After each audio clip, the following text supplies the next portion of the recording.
बिल्कुल एक सादा सा सवाल आपसे एग्जामिनेशन में पूछा जा सकता है या फिर एंट्री टेस्ट में एमसीक्यूज आपसे पूछे जा सकते हैं कि which one of the following is a function of male reproductive system.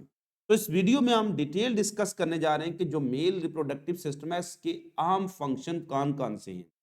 ज्यादातर तो जो बहुत ही प्राइमरी फंक्शन आपकी बुक में डिस्कस किए होते हैं वो हैं स्पर्मेटोजेनेसिस और दूसरा है हार्मोन प्रोडक्शन।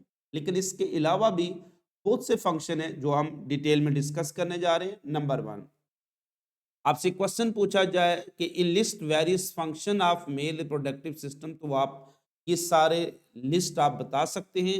एमसीक्यूज आ सकता है कि which one of the following is function of male reproductive system, तो ये ऑल ऑफ दिस फंक्शन है।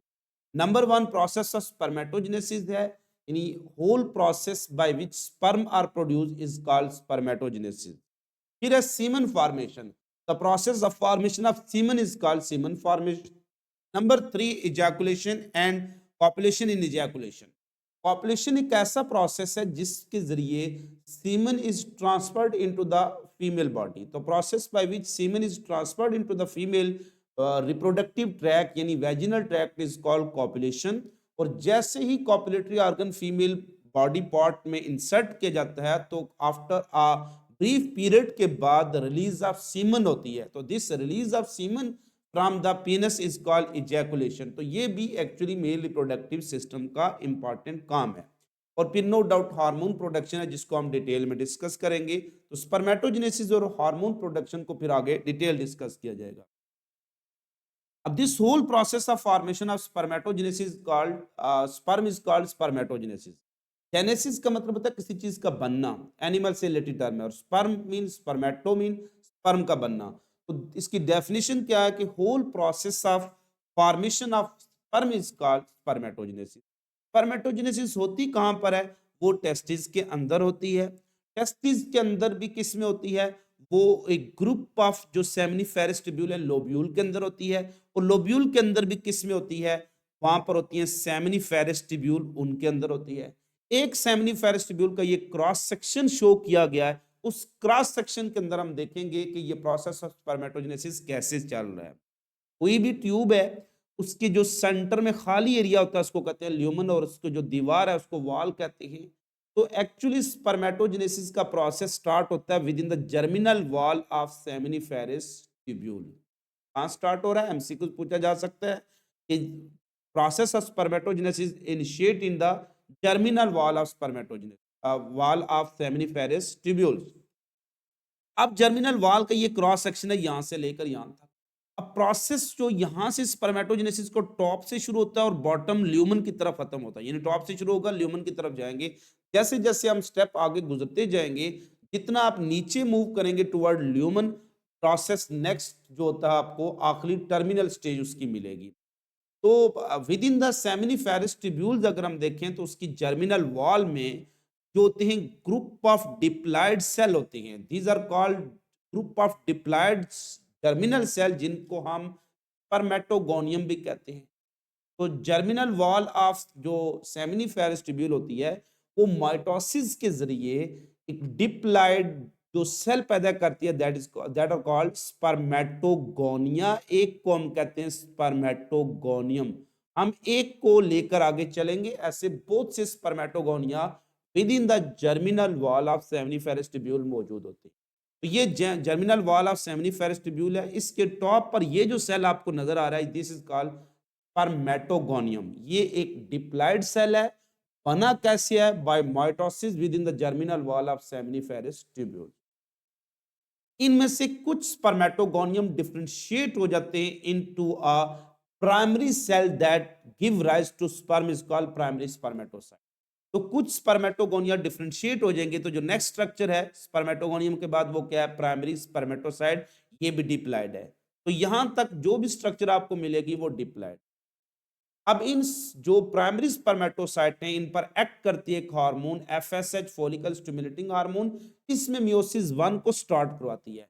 तो एक प्राइमरी स्पर्मेटोगोनियम से एक प्राइमरी जो स्पर्मेटोसाइट्स बना है, और इस प्राइमरी स्पर्मेटोसाइट में पहले मियोसिस 1 होगी। यू नो दैट मियोसिस 1 के नतीजे में एक से दो सेल बनते हैं जो कि डिप्लॉयड से क्या हो जाते हैं? हैप्लॉयड। तो प्राइमरी स्पर्मेटोसाइट डिप्लॉयड है, इसमें मियोसिस 1 होगी तो दो इक्वल सेल बन जाएंगे जिनमें नंबर ऑफ क्रोमोसोम हाफ हो जाएंगे हैप्लॉइड, तो these are called secondary spermatocyte. तो जर्मिनल वॉल में माइटोसिस के जरिए क्या बने, स्पर्मेटोगोनिया। कुछ स्पर्मेटोगोनिया डिफरेंशिएट होकर किस में कन्वर्ट हो गए, प्राइमरी स्पर्मेटोसाइट। इनमें मियोसिस 1 हुई तो उसके नतीजे में क्या बने, सेकेंडरी स्पर्मेटोसाइट। अब सेकेंडरी स्पर्मेटोसाइट पे ये प्रोसेस कंटिन्यू है। मियोसिस 2 होगी, हर एक सेकेंडरी स्पर्मेटोसाइट से 2 स्पर्मेटिड और टोटल कितने बन जाएंगे, 4 स्पर्मेटिड। तो लिहाजा मियोसिस 2 1 किस में होगी, प्राइमरी स्पर्मेटोसाइट। मियोसिस 2 किस में होगी, सेकेंडरी स्पर्मेटोसाइट। एक प्राइमरी स्पर्मेटोसाइट से सेकेंडरी स्पर्मेटोसाइट कितने बन रहे हैं, 2। और हर सेकेंडरी स्पर्मेटोसाइट से स्पर्मेटिड कितने बन रहे हैं, 2। तो 2 सेकेंडरी स्पर्मेटोसाइट से कितने स्पर्मेटिड बन गए, 4। अब ये जो स्पर्मेटिड बन गए हैं, ये स्पर्मेटिड फिर यहां से जर्मिनल वाल से नीचे ल्यूमन में आ जाते हैं। यहां पर वो डिफरेंशिएट हो जाते हैं इनटू एक्टिव स्पर्म। तो ये स्पर्मेटिड से स्पर्म की कन्वर्जन है जिसको स्पर्मेटोजोआ भी कहेंगे, दिस इज डिफरेंशिएशन प्रोसेस। तो ये जो होल प्रोसेस है formation of sperm starting from germinal wall spermatogonia से स्पर्म बनने तक, इस पूरे प्रोसेस को हम कहते हैं स्पर्मेटोजेनेसिस। लेकिन इसमें ये जो प्रोसेस जिसमें सिर्फ स्पर्मेटिड से स्पर्म बने इसको कहते हैं स्पर्मियोजेनेसिस। इसको क्या कहेंगे, स्पर्मियोजेनेसिस, स्पर्म का मैच्योर होना।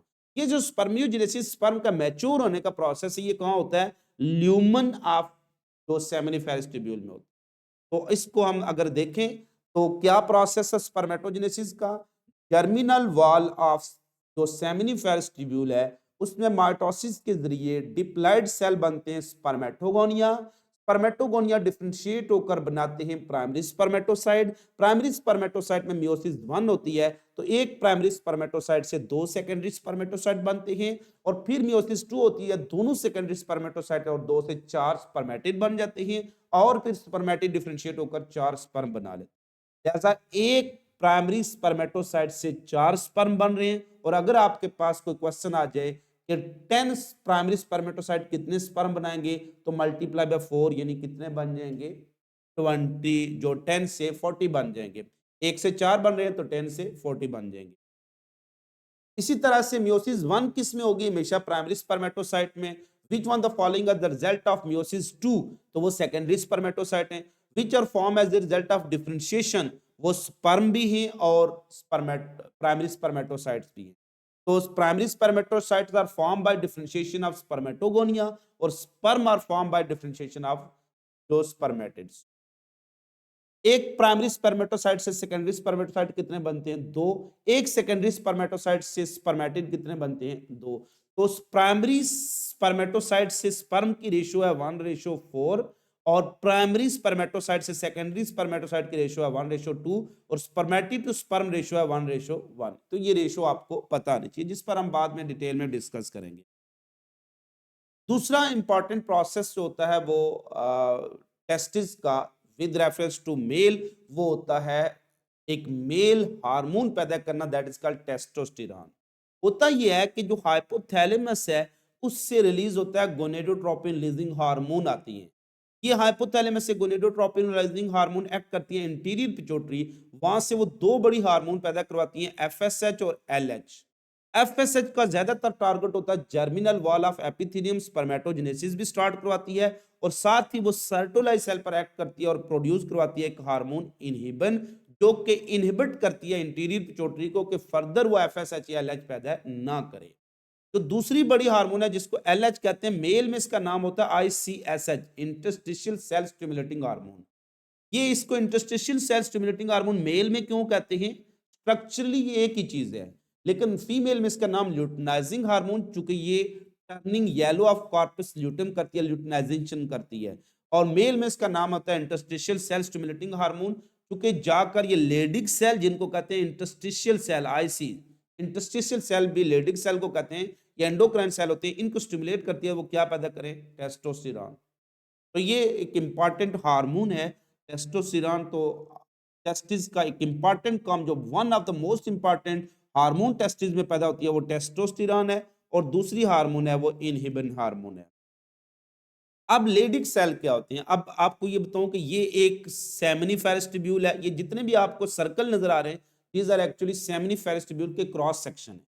बिटवीन द सेमिनिफेरस ट्यूब्यूल, ये जो आंखों की तरह के सेल आपको नजर आ रहे हैं, these are interstitial cell. Interstitial क्यों कहते हैं? बिटवीन के लिए वर्ड यूज होता है इंटरस्टिशियल। इंटरस्टिशियम वो जगह होती है जो सेल के दरमियान जगह होती है, जिसको हम इंटरस्टेलुलर स्पेस भी कहते हैं। तो इंटरस्टेलुलर स्पेस में जो सेल होते हैं इनको कहते हैं इंटरस्टिशियल सेल या लेडिग सेल।